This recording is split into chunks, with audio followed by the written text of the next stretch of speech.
Good morning, everybody, and you're very welcome to the launch of a brand new virtual green financial product called Greenify. Most of you are probably tuning in from your homes, and actually over the last 20 months, haven't we spent an awful lot of time behind those four walls? It's become our office, it's become our school, it's become the centre of our social life, and it's never been more important that we're comfortable in our homes. This new product is aimed at making your home greener, warmer, and a lot more efficient. And now here, it's a home improvement loan that's launched by the credit unions. And we have somebody who's going to explain to you exactly what Greenify is. Now, we've got gremlins in the system this morning. So we have Finbar O'Shea, who's CEO of Bantry Credit Union. We can hear him, Finbar can't hear us.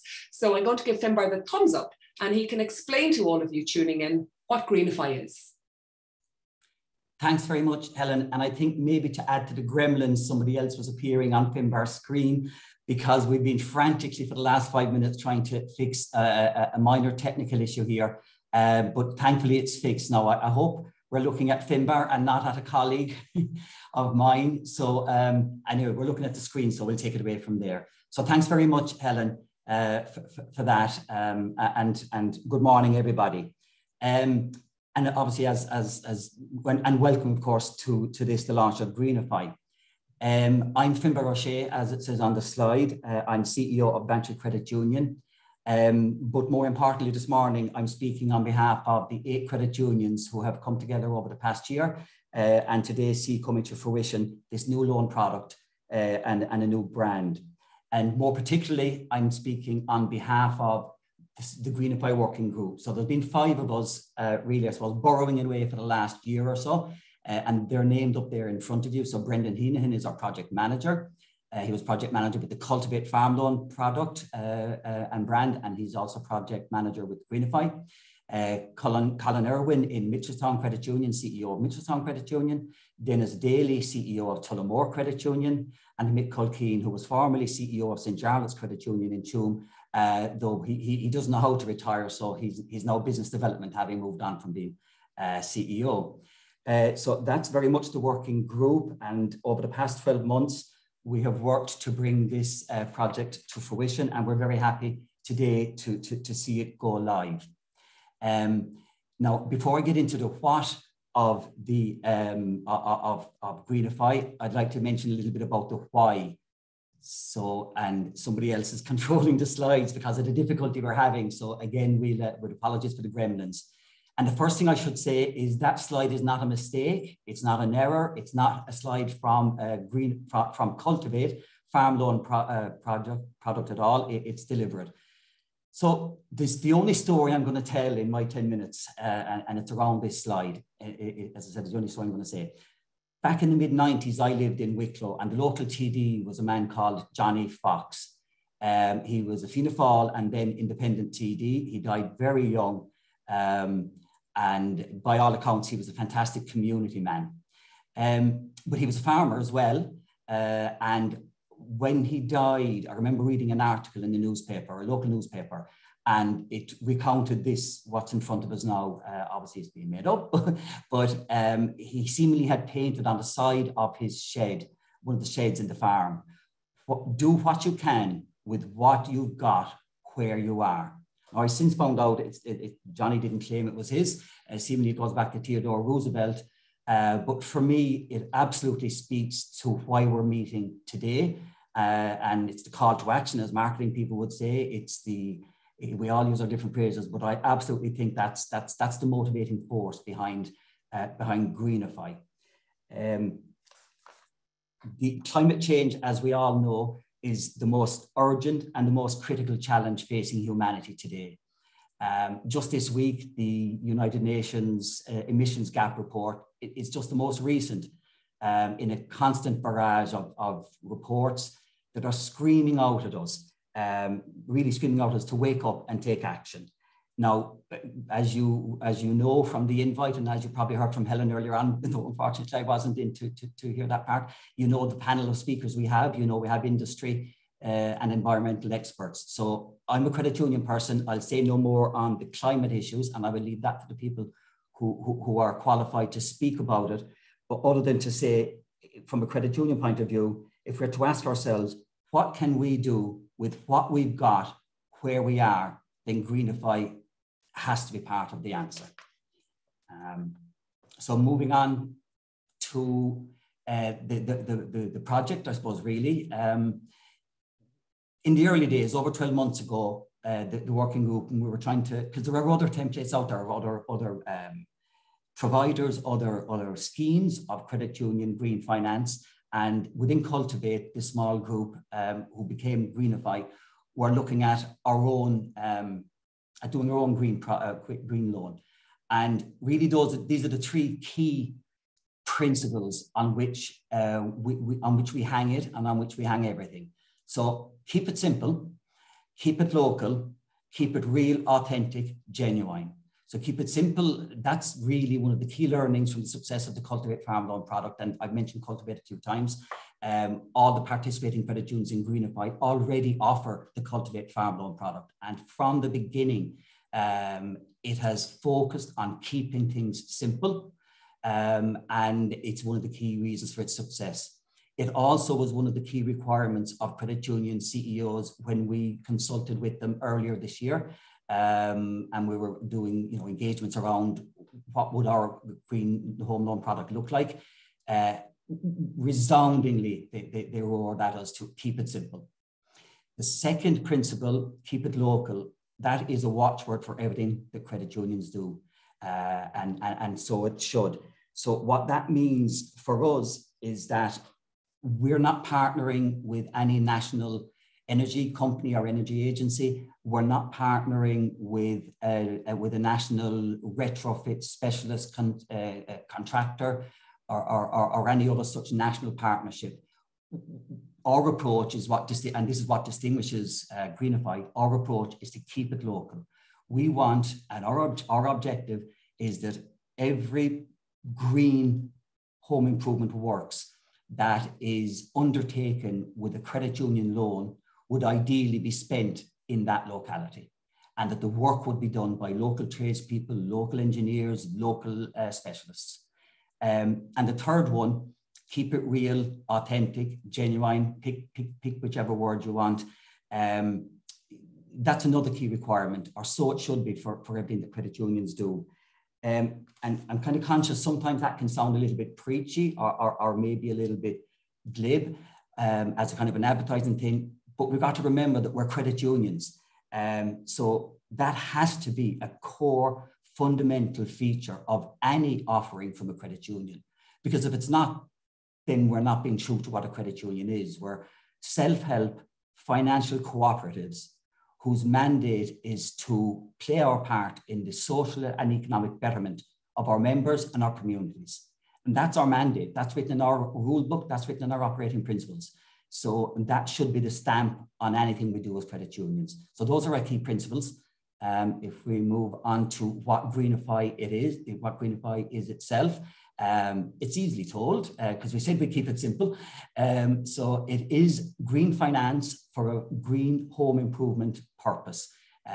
So for the moment, at this phase of the project, it doesn't apply to business related works. It doesn't apply to electric cars or anything of that nature. It is specifically for home improvement works. It's for an amount from 10,000 to 50,000 euros. It's for a duration up to 10 years. And the interest rate is 6.5% or 6.7% APR.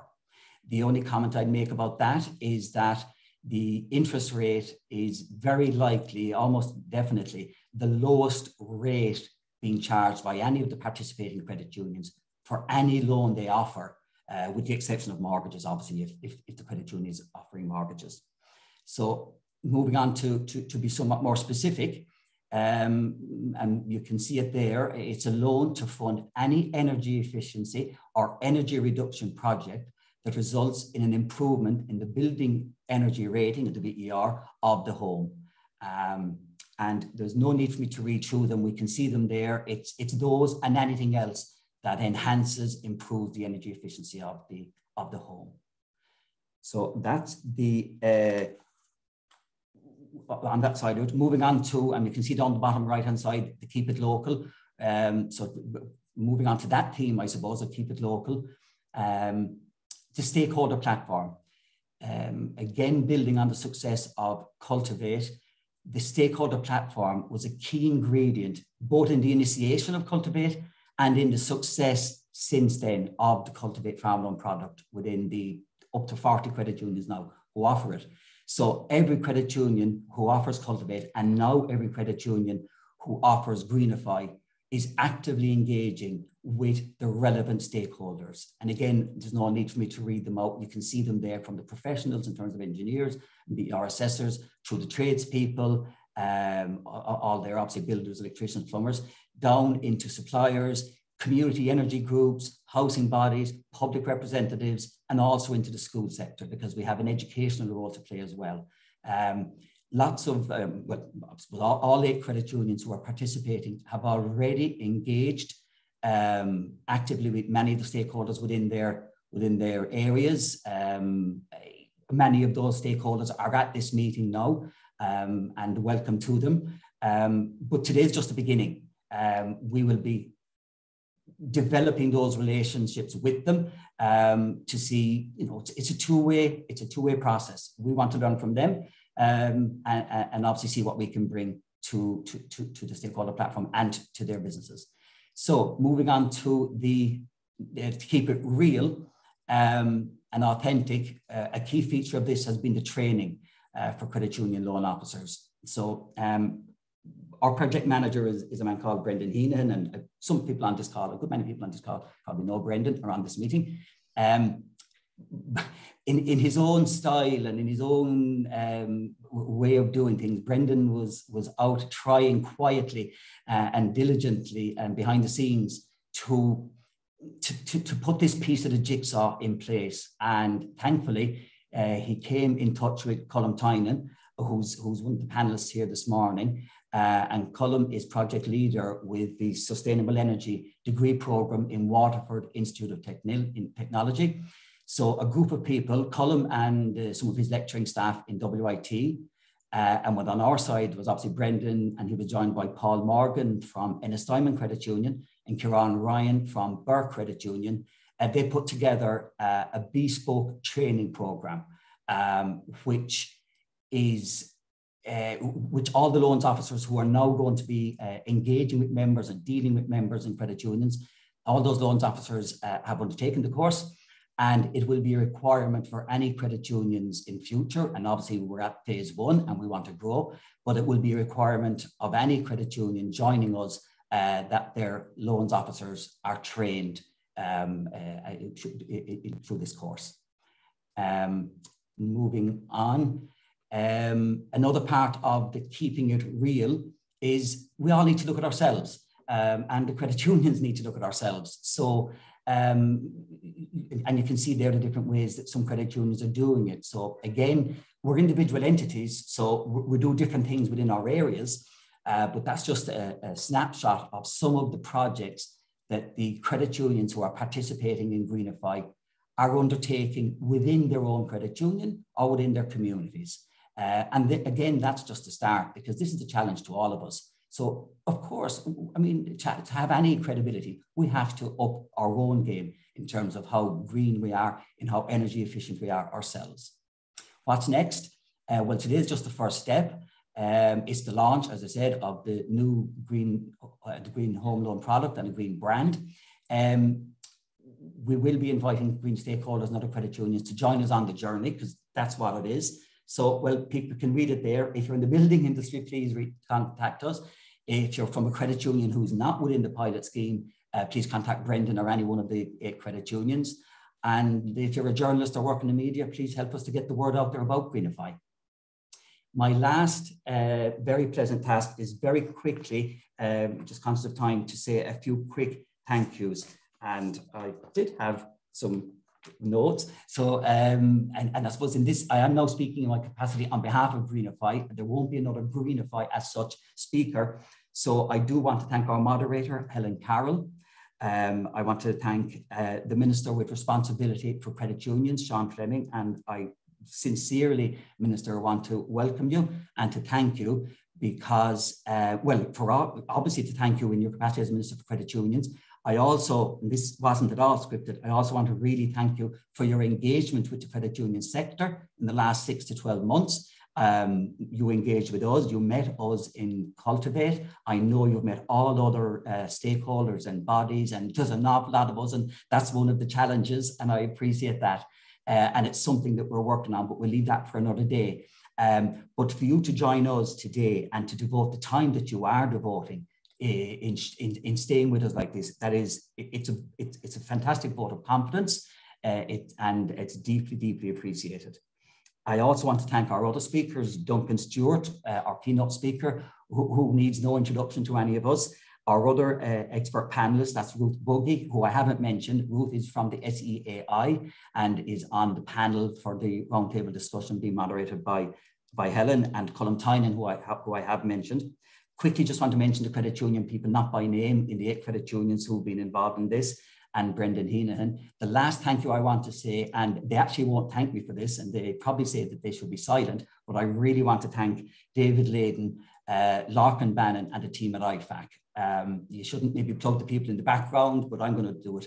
IFAC have been the marketing partners of Cultivate since the summer of 2019. They are working marvels with us continuously, and they never cease to amaze us. And what they have done for Greenify on the most stringent shoestring budget is just another one of the marvels. So Helen, I'll pass back to you now, and thank you very much. Thank you, Finbar. We could hear you loud and clear, and hopefully we'll have sorted those gremlins by the time we go to the panel discussion, because it would be great. Oh, you can hear us. We got a thumbs up. Great news. We're getting there. Thank you very much. And as Finbar said, we also have Minister Sean Fleming. So I'd like to ask the Minister, who's Minister of State of the Department of Finance with responsibility for financial service, credit unions and insurance, Minister Sean Fleming, if you'd like to say a few words. Thank you indeed, Helen, for the introduction. And I especially want to thank Finbar O'Shea for his great run through what's a great scheme being launched here today. So it is my great pleasure to join you for the launch of the Greenify Home Improvement Loan. Green loans play a crucial role enabling people to retrofit their homes, increasing sustainability for all of us. The launch today is the culmination of a great amount of work and effort by many people, and I want to commend everybody involved in getting this initiative over the line here now. This launch is also happening in an important time, given discussions underway at the 26th UN Climate Change Conference of the Parties, COP26 in Glasgow, taking place over the next few days. And by the way, I don't know how many people have asked me, what's COP26?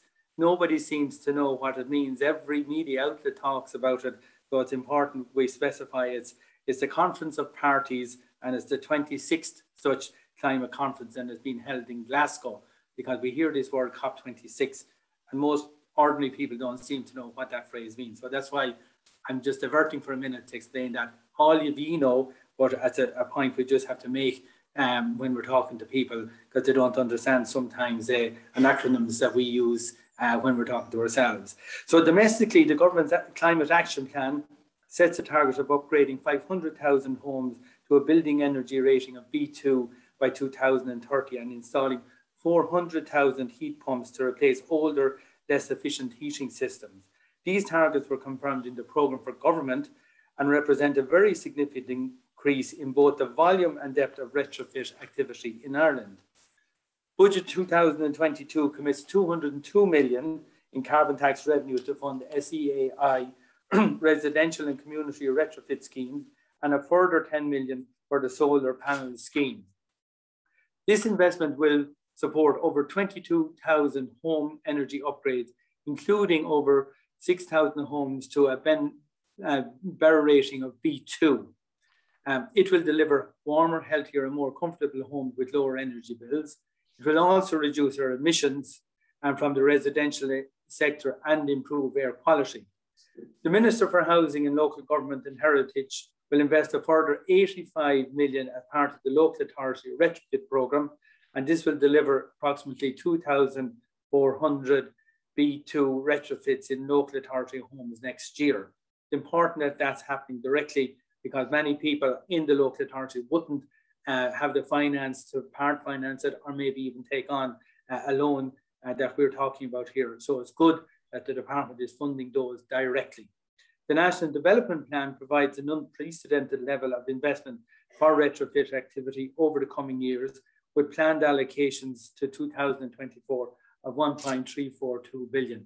I always get worried when I have to refer to billion, because people don't relate to that word, and they can relate to a number of houses that it will actually retrofit, and that's why I gave those figures earlier. This will be significant in supporting our retrofit targets. Exchequer investment alone will not be sufficient to fund the scale of retrofit and heat pump installation that is required. Additional private capital and new funding models will be needed to bridge this financial gap. To that end, I know the government is working with the Strategic Banking Corporation of Ireland and the European Investment Bank to develop a retrofit guarantee scheme and the associated low-cost residential retrofit loan. The project forms part of the National Recovery and Resilience Plan, and this part Exchequer and part EU funded scheme will enable credit institutions to offer loans at reduced interest rates, making energy upgrades more affordable. So Greenify is the brand name of the Green Home Improvement Loan offering, which has been developed and piloted by a group of 8 credit unions under the development of Collaborative Finance, CLG, I should say.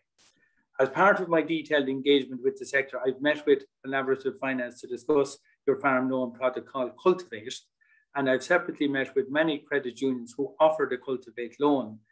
Even last week, I met with St. Canice's Credit Union in Kilkenny as part of their launch for the Cultivate programme. And we were joined there by Chagas and IFA and IFAC as well. And you did mention them and their work. So they were prominent in Kilkenny last week as well at that launch. The credit union sector is not without its challenges, and in the current economic climate, and very encouraging to see effort being made to develop and adapt its products, offerings and services to members. And members do want to see these services. Recent research shows that 49% of consumers are planning to undertake energy efficient home improvements in the next 3 years. So the message is getting across. Half of the people want to do it already. So we're getting there in terms of getting the message across to people. And I think when you cross a critical path, a bit like the vaccination program, slow to start, but when people see everybody else doing it, everybody else will want to follow suit. So 50% is a good base. And if the neighbours are doing it, I should be doing it too. So it's always good to see a house being done in an area. And regularly, what's going to happen, many of the contractors, as we all see it, as soon as they arrive on a street or a village or a rural area and they start doing up a house, before they're finished the job, 4 or 5 neighbours will be in, will you come and have a look at my house? So I'll tell you, the Irish people are great at following up those things. And that actually will happen. It will happen as part of the way Irish people interact with each other. So top of the list who are planning these home improvements are upgrades to heating controls, or the installation of solar panels or water-powered heating systems. They are the 2 most common ones being mentioned.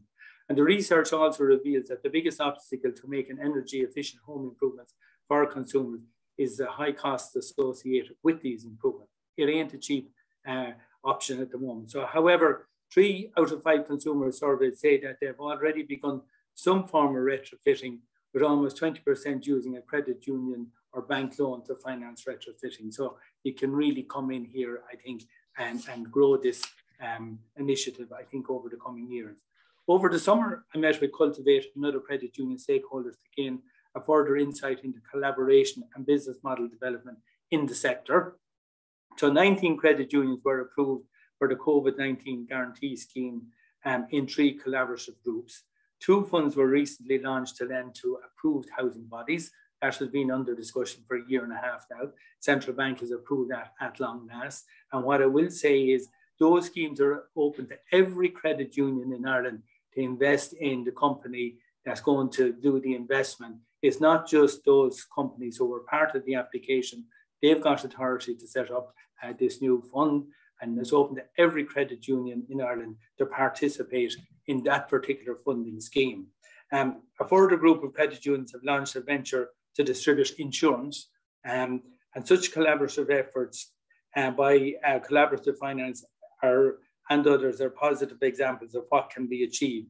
And I will say that generally, I'm talking about the credit union, the way the future is to collaborate. There's over 200 credit unions in Ireland, and most of them can't do it all on their own, and many of them need to come together. That's why Cultivate and this initiative are really so important, because it won't happen if it's left to individual credit unions. They don't have the wherewithal, and what's really important is collaborative efforts to bring a level of scale funding and expertise and learning, and it can be done best on that basis.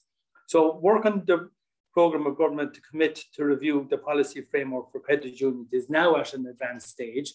Since the review began, the department has held extensive engagement with the credit union representative bodies to seek their feedback. In total, I've had about 25 meetings with stakeholders this year so far, and I'm not there yet. I've quite a few more to go.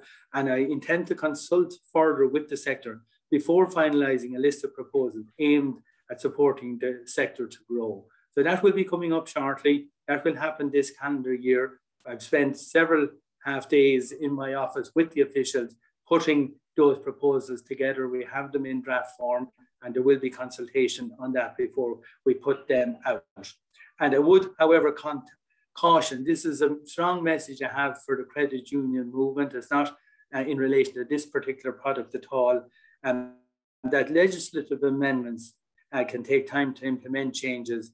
And as part of the review, these legislative changes will not solve the financial crisis facing many credit unions. Simply, credit unions have about 20 billion on deposits and loans of about 5 billion. They're more a savings union than a credit union as we speak.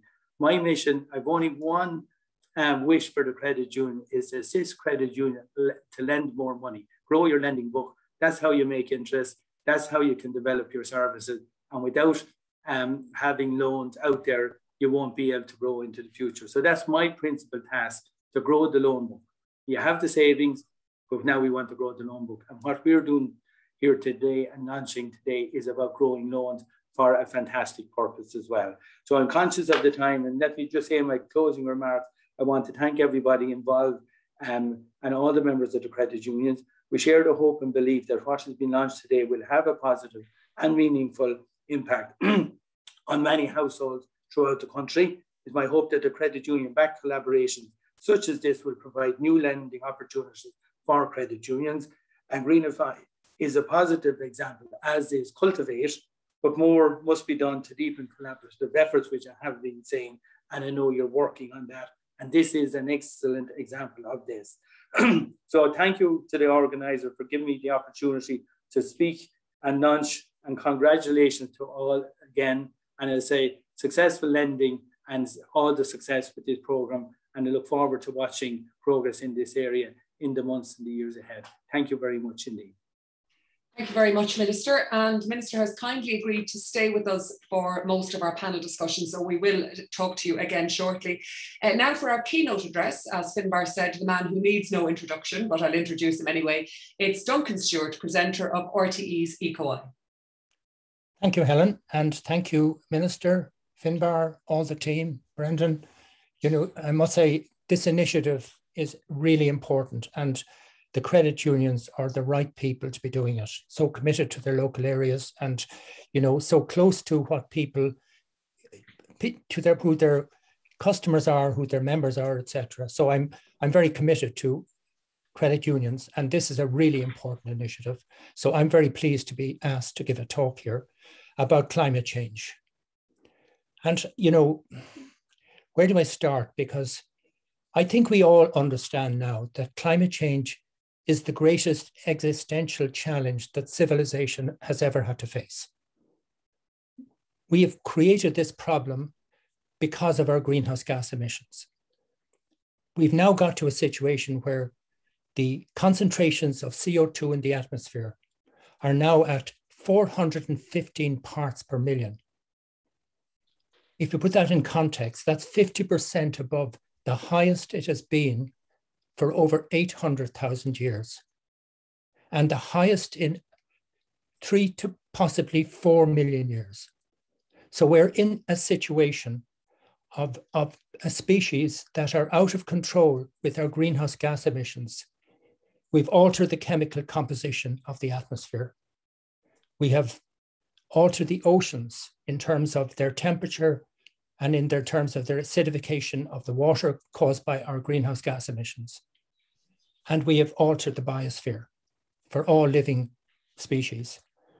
So we're heading into what is called the Anthropocene. We're probably in it now, which will be the 6th mass extinction of species. The last time the rate of loss of species happened was 55 million years ago. That's the rate that's happening now today on this planet. We've lost already, in the last 50 years, we've lost 2/3 of the populations of wildlife and 80% of insects. This is shocking. In our time, in our watch, this has happened. And climate change is exacerbating the loss of species.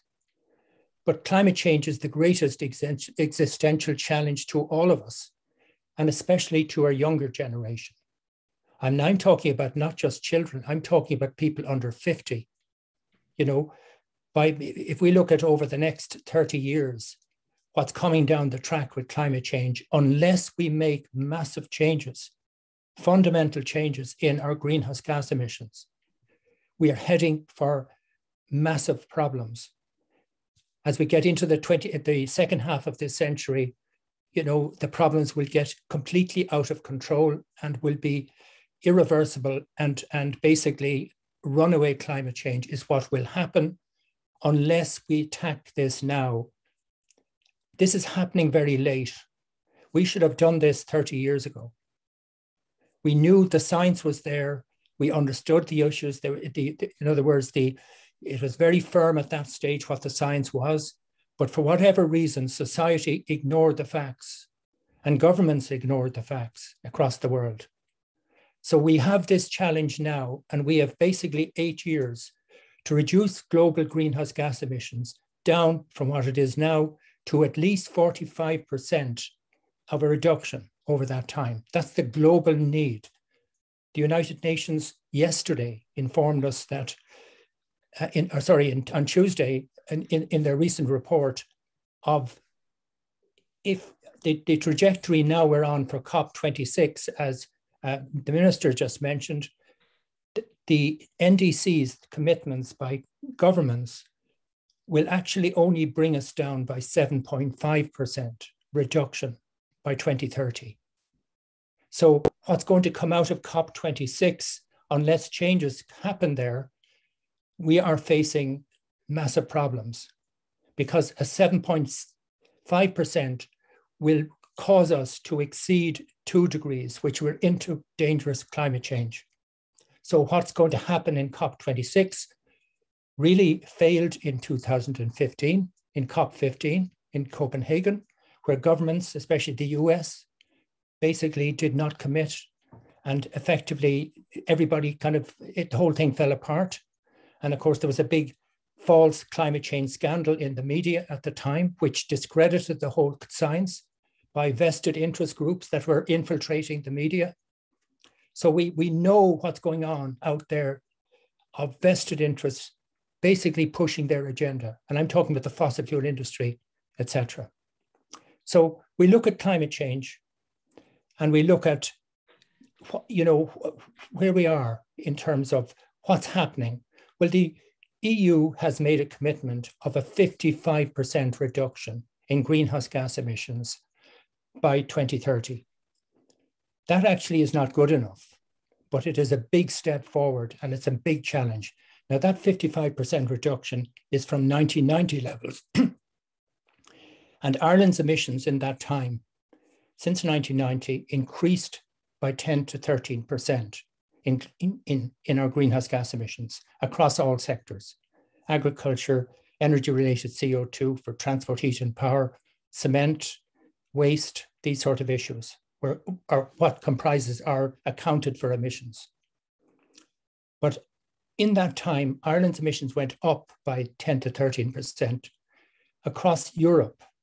And at that time, UK was part of the EU, and then take Norway and Switzerland along with that group. Altogether, the collective reductions in Europe from 1990 to 2020 was a 25% reduction, but Ireland's emissions went the other way. And our emissions now are over 50% above the European average in greenhouse gas emissions. It's shocking. We're the laggards. We have to understand that we are a major part of the problem. And we can't be saying that we can, oh, well, we're a small country, we don't matter. Every small area, every city, every small region can say the same thing. We're in this together. We have one climate system. We've one atmosphere. And our greenhouse gas emissions are massively affecting our atmosphere. And then our oceans, and then our cryosphere. In other words, our ice regions melting at a rate now 6 times what they were 30 years ago. That's the rate of melt of ice on this planet now. It's all shocking. There's nothing I can say that's positive about this because it's really difficult. I will come into the positive sides later in my talk when we come to the solutions. But we have to make that something we understand because we want our children to have a future.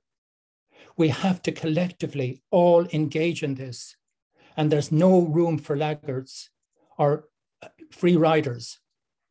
We have to all realize that we all have to make this commitment. And we need strong government policy to drive this. And I'm hoping really strongly that the climate action plan will be strong enough this time to effectively deliver the changes that are required. The last climate action plan failed very badly and had to be reformed.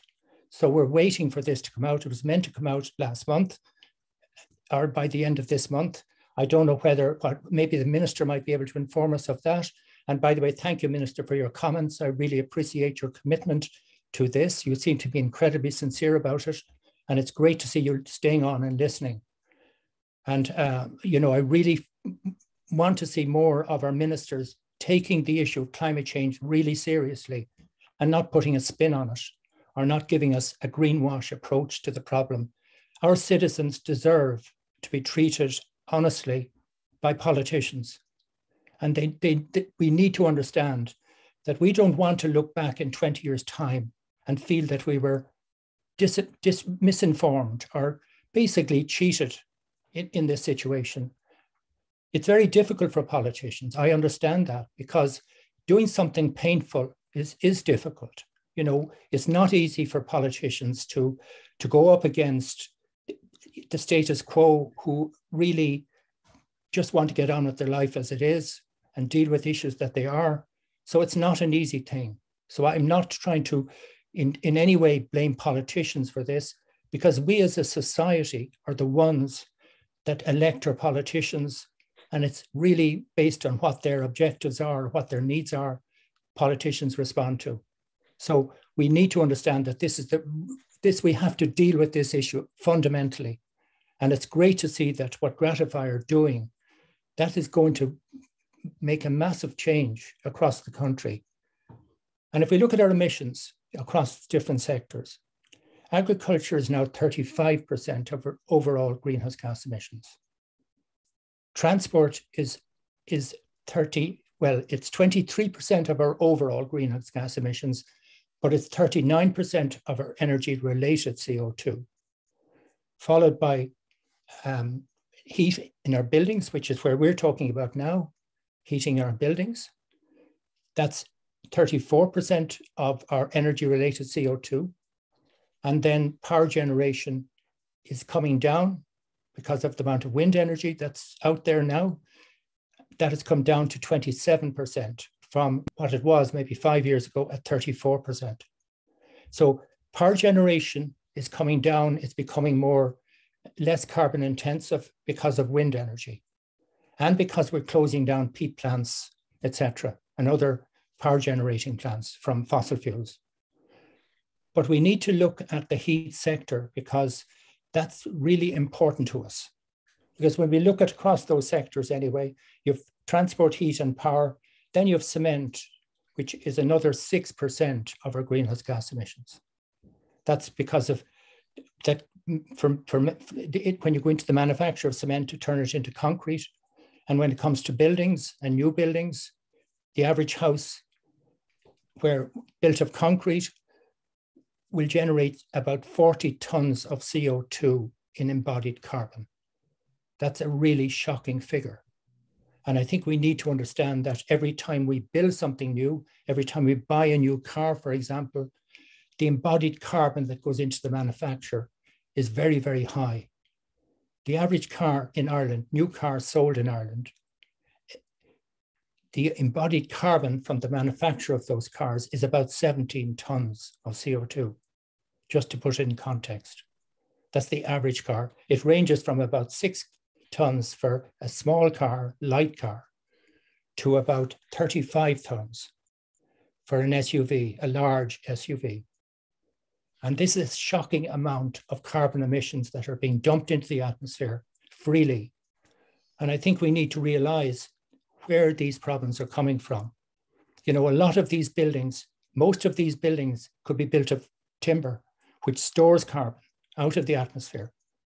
It sequesters it. It basically, in the process of the forest, through photosynthesis, it absorbs carbon. All plants absorb carbon, but trees store it in their timber. And it's so important that what has been done in the forest in sequestering carbon continues after the trees have been removed. And they hold that carbon indefinitely into the future. And no better way than in doing this in buildings. So really, we have to reduce our concrete massively. And these are all things that we have to understand, that if we are going to face dealing with climate change, we have to look at the holistic look at this. And it's not just the burning of the emissions here in Ireland. We have to look at the life cycle analysis of all of these fuels, fossil fuels, oil, gas, coal, and peat over their full life cycle in terms of their emissions, from the extraction to the refining of oil and gas to, you know, same with coal, right through its life cycle. So when we look anyway at these emissions and we look at our homes, 2/3 of our heating is used in our homes in Ireland. So it's a massive part. 26% of all of our energy-related CO2 is generated in our homes, where again, 2/3 of that roughly is in heat energy, especially for space heating. And the other third is for hot water, power generation and lighting from use of electricity. So if we kind of understand that space heating is the biggest chunk of this, now that varies quite dramatically from one house to another. The bigger the house, the bigger the amount of carbon emissions, the more, the higher, the better performance in terms of building energy ratings, for example, the better. The difference between, say, for example, an A1 house, which is less than 25 kilowatt hours per square meter per annum, that's an A1 house, or an A2, which is less than 50 kilowatt hours, and on and down. But if we get to G rating, it starts at 450 and goes as far as 1100 kilowatt hours per square meter per annum. So G rating houses are impossible to heat, really. You cannot, you know, the amount of energy. It's the same as, for example, if I talk about a passive house, it's what we should all be building for new buildings today. Any extension to our houses, any new building should be to the passive house standards of Europe, which are set up in Germany, which basically means that all houses will have a performance of less than 15 kilowatt hours per square meter per annum. And that's the level that we should be building all our new buildings to. You know, if you think of it relative to a G rating house, a passive house will, first of all, deliver what it says on the tin, because it's an engineered solution and it's all calculated in every way. So it compares massively to, say, an A1, because an A1 has a BER of less than 25, but that could vary massively depending on how it was constructed. There's a lot of parameters there for variation, whereas the passive house will deliver.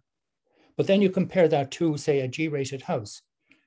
You could build 30 to 70 passive houses with the same energy consumption as a one G-rated house. That's the comparison. So I think we have to understand that that's the level, and it doesn't really cost that much more to do it. And certainly the savings you will make over the next 5-10 years by building to passive house standards will pay off. So what I'm saying when it comes to retrofitting our homes, it's much more difficult to achieve this. And when I look at our homes today, our homes are between 60 and 80% higher in CO2 emissions than the average home in Europe. So we have a big challenge. We need to see this. We have a great opportunity with the 500,000 houses that the Minister has mentioned there over the next 8 years to retrofit. The possible cost of that will be in the order of 25 billion to do this. Obviously, some of that will come from householders in terms of their savings. Some will come from grants, hopefully from government that will back this up, or other incentives from government. And the third one, obviously, will come from loans like what we're talking about here with Greenify. So this is a wonderful opportunity. But remember, those 500,000 houses are only a quarter of our building stock, our housing stock. So it's not going to solve everything. But at least let us get this done. Let us achieve this. Let us not be the laggards of Europe. Let us reap the benefits of the energy performance of these buildings and the comfort. And it's not just the CO2 reductions and the higher value it will place on our homes, because over the next 5 years, we will see huge differences in the property value when it comes to a house that is going to be sold at, say, a passive house standard or even an A1 standard compared to, say, a D standard, which is the average house today, because people will understand the amount of benefits and the amount of cost that will go in to retrofitting when they go to buy a house. So I feel we're on a cusp of something really special. And I think Finbar mentioned there the importance of the local. You know, there's so many people that can benefit locally from this. I mean, contractors, tradesmen, all of these. An example would be that every million spent on retrofit generates about 19 full-time rewarding jobs per year. And if you use that metric, you know, and look at how much, for example, a building society will be putting out in loans, and you convert that into jobs, 19 jobs for every million investment is very sizable in terms of employment benefits. But the employment needs to be so many tradesmen out there that need upskilling, and so many in the just transition workers that are now having to leave fossil fuel, because we have to understand that fossil fuel industries are going to collapse over the next 10 years. We will see massive default across fossil fuel industries. We're now in a situation where we're seeing fossil fuels rising again to very high levels globally in terms of oil and gas. We're coming to the end of a fossil fuel era. And what's going to happen now, if you look at Horizon 2020, and you look at, say, the European Green Deal and all these initiatives, 1 trillion investment there waiting to go into green energy solutions from Europe. It's clear that there's only one way to go, and that's this route of greening and genuine, performance-led and evidence-based. So I could talk forever on this. I can see Helen there getting concerned about my time. Helen, should I stop? I mean, I've run over time. I might purely, and Duncan, thank you very much. And we will have a chance to come back to you during the panel discussion, but purely the reason, as well as I'm very conscious that we only have the Minister who's agreed to stay with us for the panel discussion for a few more minutes. So I will come back to you again, Duncan. And I've noticed actually that Michael Fitzmaurice, TD for Roscommon Galway, has also joined the audience. So I would like to welcome him. We're joined back for a panel discussion, as I said, with the Minister. Finbar O'Shea, CEO of Bantry Credit Union, is here too. We have Ruth Buggie, who's head of the Green Communities Programme at the SEAI, and Colm Tynan, Programme Leader of the Sustainable Energy Engineering course in WIT. And we'd also ask everyone tuning in to take part in our panel discussion too. There's an opportunity, there's a Q&A button on the bottom right-hand corner of your screen. Write your question into that, tap send, and we will do our best to get through as many of them as possible. Minister, very briefly, before you go at 12 o'clock, you outlined the hugely ambitious programme for government, and particularly how it related to retrofitting our housing stock. It's ambitious, but how achievable do you think it really is? Well, I'm quite ambitious, because normally people say many targets don't ever get achieved, but some targets do get achieved in Ireland. And I think if the people can come behind an issue, I think it can be achieved. And I've given you the example of where a neighbour is getting a house retrofitted or work done.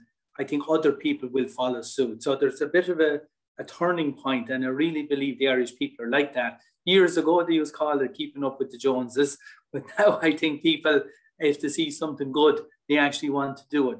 But I'm listening to Duncan, and without getting it, I couldn't remotely take Duncan on anything he said, because he has so much knowledge that I'm learning listening to him. But what I do want to say is, from a government point of view, and this is the message I'm taking back from this here today, and it's not just the specifics of the plan that will be out in the coming weeks, it's how we as a government position what we're talking about. And I've learned one lesson in my public career in relation to environmental matters. And it was this, very early, a number of years ago in my career, and I think we didn't learn that lesson, and it caused a lot of unnecessary difficulties. And that was, and Duncan will understand this, years ago, there were lots of landfill sites all over the country, lots of landfill sites, and people had one almost outside every major town and things like that. And the government came out to say, we're closing landfills and you can't do this anymore, and this is not the way of the future. And a lot of people objected to the closing of the landfills at the time, believe it or not. Where are we going to put our rubbish? And we've always you either want us to burn it or put it in the landfill, and surely put it in the landfill. Whereas if the government was able to show the vision of where we were going to be now at the beginning, and said, there is a better way, and actually say, this is what the future will look like in 10 and 20 years for most of us. And if we looked at the level of recycling and reuse and the changes to packaging, that we've come a long way in that area, what I call was a very thorny issue. And one of the reasons that it was a little bit torturous, and maybe the same can be said to some of where the jobs are being lost at the moment, is people, the government and everybody tends to come and say, we've got to do this now, and there'll be benefits in the future. Whereas if they tell the people the benefits and let the people see the future, they'll very easily accept the change if they see a better future. But I don't think we have ever done that in Ireland, because it's a little bit long term. And sometimes I actually think it'd be more, the country would be better if we were to let out what Duncan is talking about, the vision of the future more, and people would then come around and say, well, we've got to do all this retrofitting and everything else we're talking about, rather than telling people, this is the way it is, and there will be benefits in the future. It's kind of, I suppose, getting the attitudes right, and it's a bigger selling message. And I'm just, that's an observation as I listen here. The future can be much better, but I think sometimes we don't deal with that, and people only see the particular problems I'm going to have this week, next month, or my annual budget, if the cost of motoring goes up, or if the cost of filling the oil tank goes up, or whatever the case is. And we concentrate too much on, on the short-term problem this year, rather than the 5 and the 10 years. And I would say that's a lesson for us in society. We all know the green school thing. The younger people, the school, the best educator in most houses for recycling are the children who come home from school in many cases. and they bring it into their homes. And I think we really have to do a little bit more than that. It's a broader issue than today's particular debate, but I think we have to position where we want to be and let the people say, well, we want to get there, rather than fighting about making little changes here and now. So that's a broad comment. It's much directed at myself and my colleagues in government and people at national level, because it's very easy in life, if you're doing something important for the future, people will say, well, what if I don't like this particular thing that's going to happen immediately in front of my house now? So I think we have to be a little bit broader in our response. So as I say, the government plan, I'm told, is imminent within weeks. I know to mention this one, but I'm told it's imminent within weeks. And beyond that, I don't know. I'm personally not in the cabinet, Minister of State for Credit Union. So beyond that, I can't really say this morning. Well, thank you, Minister, and we do appreciate you joining us. And I'm conscious that you need to be gone, but thank you very much for your time. Thank you.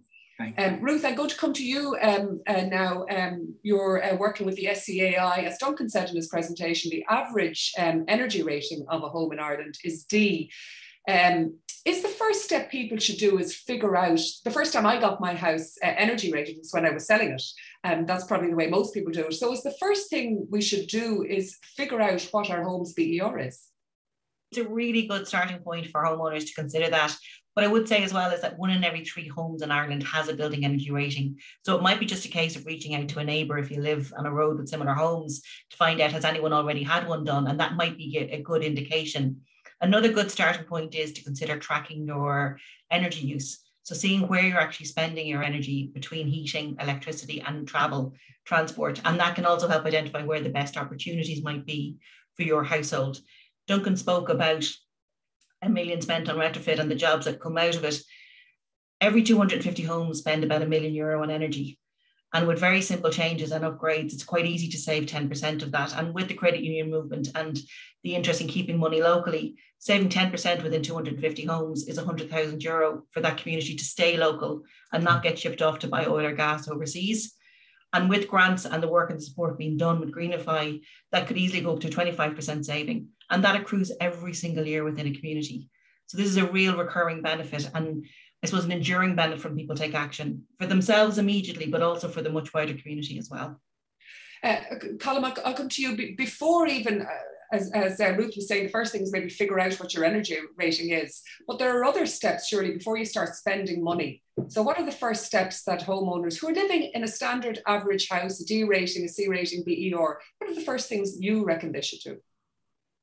Yeah, so it's an interesting question. I suppose there's no one answer for that fits or will be right for every house. So you need to look at your own house, really. And as Ruth says, can you figure out, first of all, where you're spending your money? So if you think a lot of your money has been spent on heating your home, then maybe the next step is to think, well, why is my heating bill so high? So, and one of the main reasons in a lot of poorly insulated homes is that they can be quite drafty. So I'd always say to people, don't just think, oh, I need to insulate my home, it's going to make it warmer. Because if it's very drafty, probably the first thing you should be doing is trying to address, well, can I stop all this air infiltrating in and out of my house? Because if I go and insulate the house and it's still drafty, I'm still going to lose the majority of the heat. And that can be a very cheap solution. I mean, you can draft strip your windows, your doors, the attic hatch up into your, I mean, if that's leaky, we lose a huge amount of heat up into the attic. Very often you go into the hot press and there's someone, a plumber or an electrician has bored a hole that's maybe 5 times too large for a pipe to go up into the attic. So all the heat is escaping out. And even though, I mean, we don't realize that as being energy loss, but if you think of every meter cubed of air that leaves your house at 20 degrees is being replaced by a meter cubed of air at maybe 0 degrees on a cold day. So that'll be the first step. Obviously, we always preach the gospel of fabric first when it comes to upgrades. So if you're going to spend money, spend it on the fabric first. And again, before you race off and decide, okay, I'm going to get my windows replaced because that's part of the fabric. get an energy consultant to have a look at your house. And they will tell you if they do a survey, and it may be part of the BER survey, but they may give you some additional information as to which elements of your structure need to be addressed first. The cheapest is probably just insulating your attic. And we all probably have some insulation in our attic, but you know, I mean, the recommendation is to have 300 millimeters. So a lot of us wouldn't have 300 millimeters, and it's not expensive. There's actually a grant of €400 just to get your attics insulated. And for a 3-bedroom semi-detached house, it probably wouldn't cost you any more than €300 to get that, to buy the materials to do that. So there are simple steps that you can take. And then obviously after that, then you need to maybe start spending more money. But I suppose the key thing is to get good advice so that you don't go and spend money, say someone to say, oh, I'm going to put a heat pump into my house. That's okay if your building is well insulated and reasonably airtight. But if it's not, if it's an old house and it hasn't been thermally upgraded first, putting a heat pump in is actually going to use more energy and cost you more as well. And as Colm mentioned there, Ruth, that there are grants available. And I actually was lucky enough to avail of an SEAI grant. I did a deep retrofit a couple of years ago and went from a G to an A2. So we're walking around in our swimming togs half the time in our house, Ruth. Can you go through some of the grants that are available to people? Because a lot of people mightn't be aware of it. Sure. So we have a number of different programs in SEAI that have been running for quite some time, and some new ones that have come on board. So the one that most people might be aware of might be the Warmer Home Scheme, which is there for people who might need some additional help. So typically people in receipt of the likes of the fuel allowance, and they can actually get the work done for free. So we go out and do a survey of their home and send out a contractor and pay for all the work. So that's the one for people in receipt of certain benefits, and that can really help people out. And all the information is on our website at seai.ie home grants. Then we have the individual grant. So that covers, as Colm said, so attic insulation from €400, cavity wall insulation to similar level, and then internal wall and external wall insulation at the same, depending on what type of home you have, all the way up to €6,000. There's grants there for heating control upgrade for €700, solar photovoltaic, so generating electricity, and in some places you can put in a battery storage. There's a grant for that as well. Solar thermal to make hot water, so that's also a grant. And we also have then a grant for an EV charger in your home as well. And the heat pump grant is there as well. So that's up to €3,500. There's quite a range there. But as Colm said, getting a detailed energy assessment of your home is a really good starting point to identify what's best fit for you. And for some people, that's one go. So Helen, when you and I spoke, you mentioned you did the big bang, you did it all in one go, or you had the opportunity and you leapt from a G to an A. For some people, it can be a staged process. So fabric first, very much as Colm said, and working your way up. And in some cases, it might be about getting heat pump ready. So you're looking at the ventilation and the infiltration in your home. You're looking at the thermal insulation, and you're moving to a point that when your boiler may come to its natural life end, that you're ready to put a heat pump in, and it's not a big giant jump at that stage. So there's a lot of grants there. Really encourage people to have a look at our website, and there's buyer's guides and everything and information available for people to get help there. Great. Duncan, one thing that really struck me, and it's a figure I hadn't heard before when you were speaking, was that heating our buildings accounts for 34%, I think, out of our energy-related emissions. So it's really important that we change the way we heat our homes, isn't it? Yes, because 2/3 of that, Helen, is the heating for our homes in space heating. And of course, that's a big chunk of our energy-related CO2. 2/3 of the 34% that we talked about, you know, so it's a big chunk, you know. But if we look at that and say, you know, what we can do with it, and I think there's a lot of good comments being made already. Well, I think when we look to community energy, forming a community energy group, in others, the sustainable energy communities that SEAI run, that Ruth is doing, in my view, is one of the first steps for people to do, is to come together, form a group, look at your homes, get in an assessor to look at it, you know, a competent engineer or architect or energy assessor that knows these issues well, and that advises all of you together, and then look at the opportunities and the benefits of everybody pulling together. Just say you've got 10 houses on a street, or people living close to each other, or whatever, in a housing scheme, or in rural Ireland, for example, coming together, because there's an economy of scale. There's expertise, there's skills there, there's know-how between the group. People on their own are very vulnerable, and they're very vulnerable to kind of companies coming in and selling products and promising all sorts of wonderful kind of stories about how successful these things are. But you're not always getting the honest advice. And it's so important that people get the real evidence and the real solutions that are going to deliver, And we have to realize that our homes are performing extremely badly. We have to accept this, that we're way below the standards of Europe. And remember, only 2% of the energy for heating our homes is coming from renewable sources. It's 98% from oil, gas, coal, and peat. And we have to get off these. That, really, it's shocking that we're still locked into these. And we need to look at the simple things like using an open fire. An open fire burning, say, turf or coal, for example, creates about 8 to 9 times the CO2 emissions of, say, a gas boiler. Now, I'm not a fan of fossil gas, but it is 1/9 of the cost of heating and 1/9 of the emissions compared to an open fire. Well, sorry, not 1/9 of the cost, but 1/9 of the CO2 emissions, but certainly a lot less costly also than an open fire. One thing, sorry. We have to kind of realize these things are very, very energy consuming and carbon intensive. You mentioned about getting, I suppose, trustworthy advice, Duncan. And another thing that's important to get is to get, I suppose, knowledgeable from people who know what they're talking about. And one thing you've done that I think is really interesting with Greenify, Finbar, is that the loan officers in the participating credit unions have actually been educated. They've done a course so they can, I suppose, give educated advice when customers come in.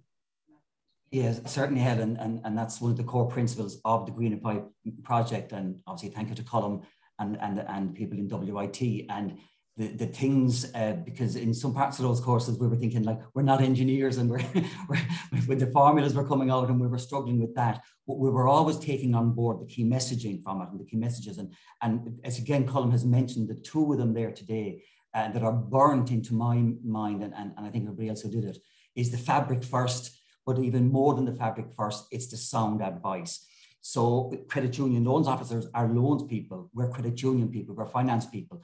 We're not engineers, but our advice to our members will be to get the sound advice. And that's where our stakeholder platform and our engagement with the local engineers and building those networks in our community, because it's an absence, it's the lack of information is frightening. Like listening to Duncan and to see and to hear how bad, let's call it, how disgracefully bad we are in comparison even with our European colleagues and the rest of Europe. Like, we like to think ourselves as being, the Green Ireland and the rest of it, but we're obviously terribly bad laggards in all this respect. But I think the media obviously has a role, and a person could go on all of these. I'll stop there. It's not about so much that, but within the local community, what can we do ourselves? And so the stakeholder platform, reaching out, there's so many of them on this meeting now, local tradespeople, I see local politicians and so on, because the call to action from Duncan, it's so frightening, it's so stark.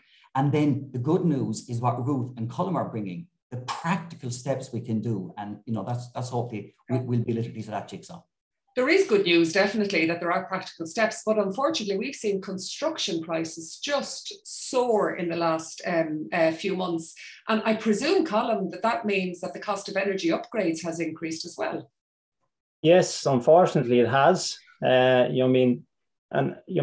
Some people blame Brexit, some people blame the COVID crisis. I suppose it's a combination of everything. And then the cost of energy for shipping materials. So a container used to cost €3,000 to ship something halfway around the world, and now I think it costs €18,000. So materials that have been brought in from other parts of the world. I think Duncan kind of hit the nail on the head there. We need to use local products like timber that's grown in Ireland, takes the carbon out of the atmosphere, and then we store it. and maybe get away from some of these more these products that are being manufactured and are consuming vast amounts of energy in that process, that embodied energy that's in it. But I suppose on the flip side, it is costing more. There is a lot of media speculation that the price of construction materials will come back down again next year. Hopefully they will. But the cost of energy is continuing to rise. And I mean, I think at the moment, even say I use oil at home, kerosene, I have an oil boiler, I live in the countryside. And I think I paid 82 cents a litre only a couple of weeks ago. Now, last year it was only 40 something cents a litre. Now, that was very low. The price had gone down. But I mean, over the last 20 years, fossil fuel prices have at least doubled. And they predict they'll double again in the next 10 years. On top of that, the government are imposing carbon tax, which is $7.50 per tonne of CO2, which is about 2 cents per litre of oil each year they're going to add on. So you can see that the price of fossil fuels is rising, which means the price of energy is rising all the time. And you mean, as an energy engineer, I actually welcome that price rise because it makes energy upgrades more affordable, or not affordable, but the payback on it comes down because we're going to save ourselves a lot more energy. I also think, I mean, people always think about cost, but you should always think about cost versus comfort. So we spend a lot of time in our homes. About 50% of our lives are in our homes, and in the last couple of years, probably a lot more.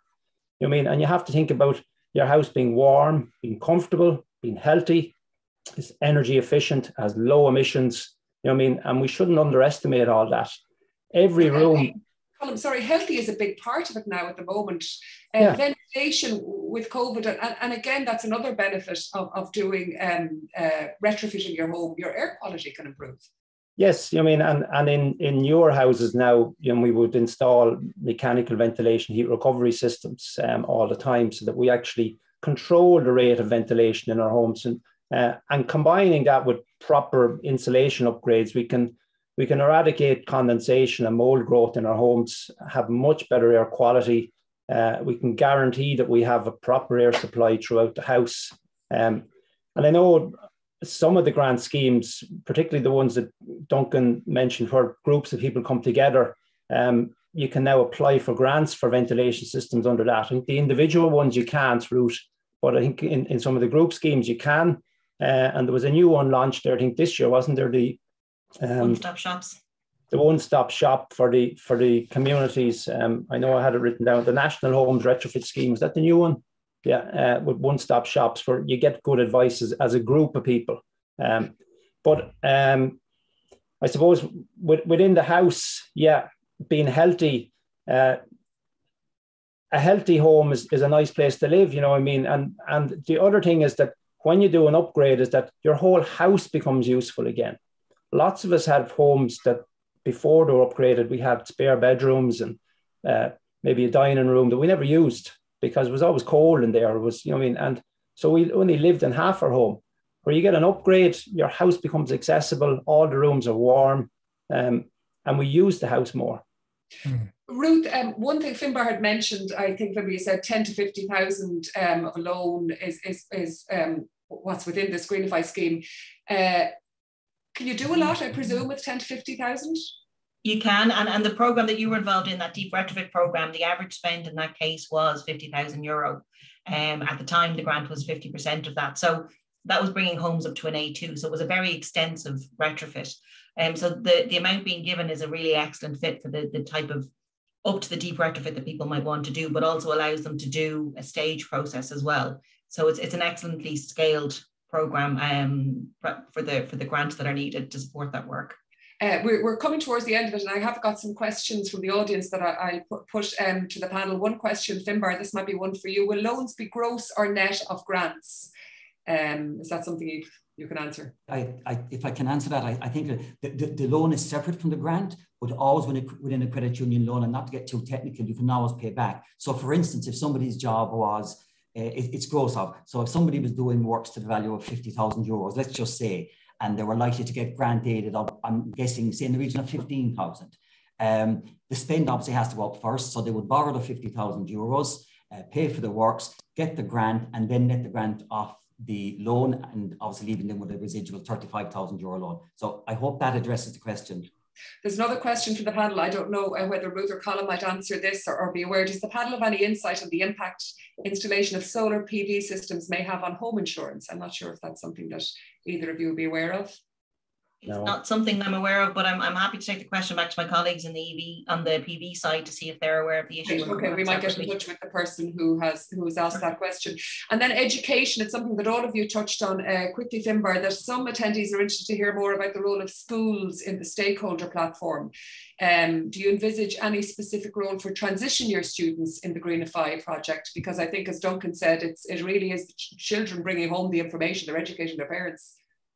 Well, we didn't have specifically transition year in mind, but it's a very good idea. And I mean, you can see the synergies, you can see the obviousness there. So again, that's a bit like Ruth taking her one back. That's definitely one we will take back into our group workings for sure. To come back to you, Duncan, and it really was sobering listening to you. And the problem is so vast, but isn't there a danger that people think it is such a big problem? What I do or what I don't do won't really make an impact on that. Yeah, well, of course, but I think we have to understand that it's collectively we can tackle this, you know, and I think we all have to understand we all have a role in this, a responsibility in this. And if we focus on our children, you know, we don't want to be in a situation that our children will question us in 10 years' time and say, why didn't we do it when the knowledge is there, the technology is there, you know the problem was so serious. You know, we don't want to be in that situation that we're going to be held responsible ourselves for our lack of action, you know, and our homes are critically the place to identify it in, and our transport, those two areas, you know, where people can make such a big difference, you know. But education, going back to the education issue, you know, I'm very conscious of the need for this information to be embedded into the curriculum.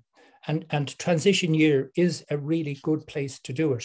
And I'm part of a group now that have set up Eco-Ed for All, which is focusing on climate change, biodiversity, circular economy, you know, pollution issues, all geared at teachers for transition year.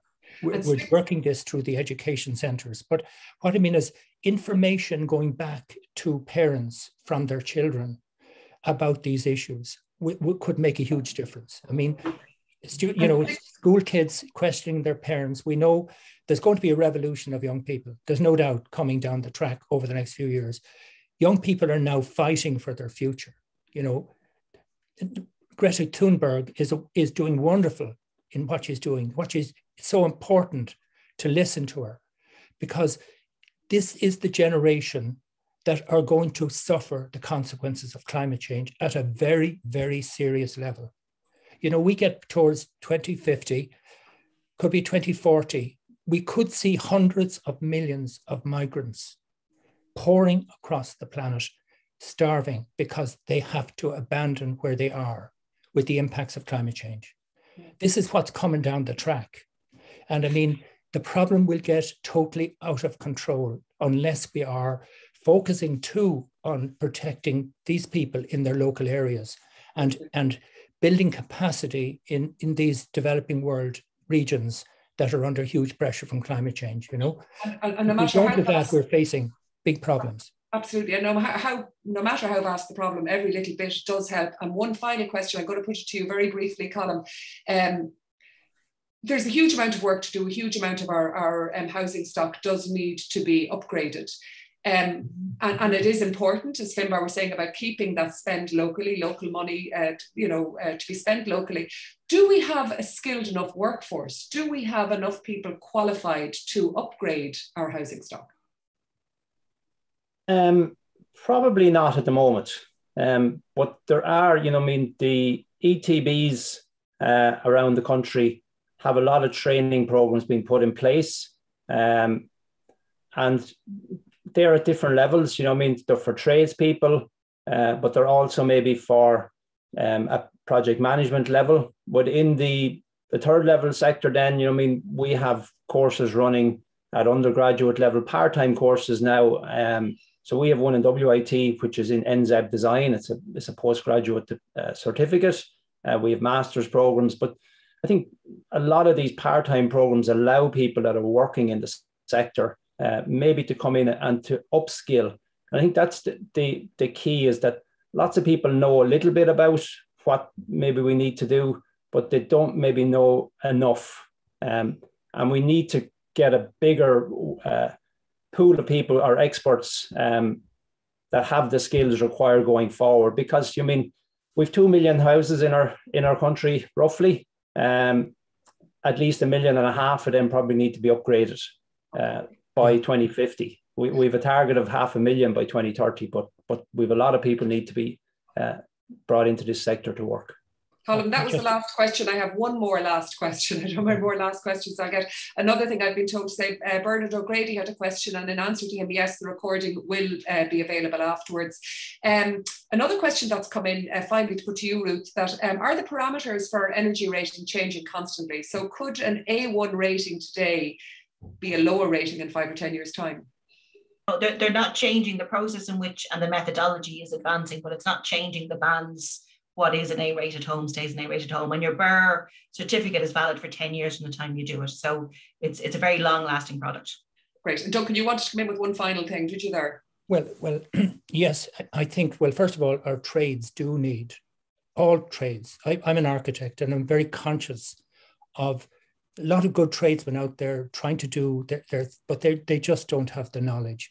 And there needs to be, for every plumber, electrician, carpenter, blocker, right across, because they're all kind of in there and often undoing the work of other energy efficient measures that are being put in place, like, in other words, if we draft seal and don't deal with ventilation, we can create unhealthy conditions. If somebody comes in to draft seal a house, the first thing you've got to look at is ventilation, otherwise they could make the house incredibly unhealthy. So these sort of measures need to be embedded into trades people right across, so that they understand each other's trades and the importance of it.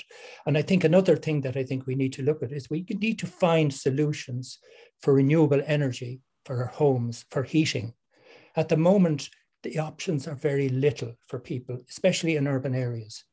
What do you do other than use a heat pump, which in itself is not a zero carbon solution? It's just using ambient sources of energy very efficiently. And it is the only way to use electrical energy for heating, because any other form of use of electricity for heating is incredibly expensive and carbon intensive. So heat pumps are the solution there, but the other options are not there. And I believe there's a huge opportunity for farmers. And when I look at the Cultivate scheme that the credit unions are doing, if we could put the credit union Cultivate scheme with the energy systems that are required for homes, especially in rural Ireland, but also in our towns through district heating, there's great opportunities for biogas. There's great opportunities for biomass, for district heating, and for rural houses, And I feel there needs to be an awful lot more focus by government in this area of, and of course, the same applies for transport fuel. We have to get away from diesel and petrol. So we have to give people that have long distance commutes that are outside the range of electric, for example, but especially all of our trucks, which is 1/3 of our transport emissions, and all our buses could all be running on biomethane, So there's great opportunities for grass and for silage, along with farm slurry, to create biogas anaerobic digestion plants all over the country. And I mean 200, 300 plants around the country, to satisfy a choice of fuel that would also, for the farmers, help to reduce their carbon emissions on the farm. Because if 50% of their grass went to biogas, that would mean 50% less cattle on the farm, where farmers can't make a living out of cattle.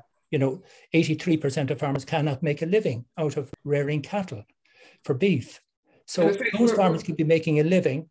The money could be kept locally, as Finbar was talking about earlier, staying in the local economy for the farmers, first of all, but for the local people that are spending money on energy that's going out of the country, in the massive amount of oil that we're importing and gas we're importing. All that money could stay in the local economy. So what I mean is there's huge opportunities in that sector that are not there at the moment. That's a good way to leave it as well. It is a huge problem, but there are huge opportunities, whether it's for homeowners to avail of schemes like Greenify to upgrade their homes, for tradespeople, for farmers, that there are opportunities there and positives can be taken from, from today. I'd like to, and the questions are still coming in, but I'm afraid we have run out of time. So I'd like to thank all of our panel for taking part. I'd like to thank all of our audience for becoming so involved and engaging so well with it all. We could go on for a long time. All of the questions that have come through, we will be still going through them, and other queries we will try our best to get back to you after the event.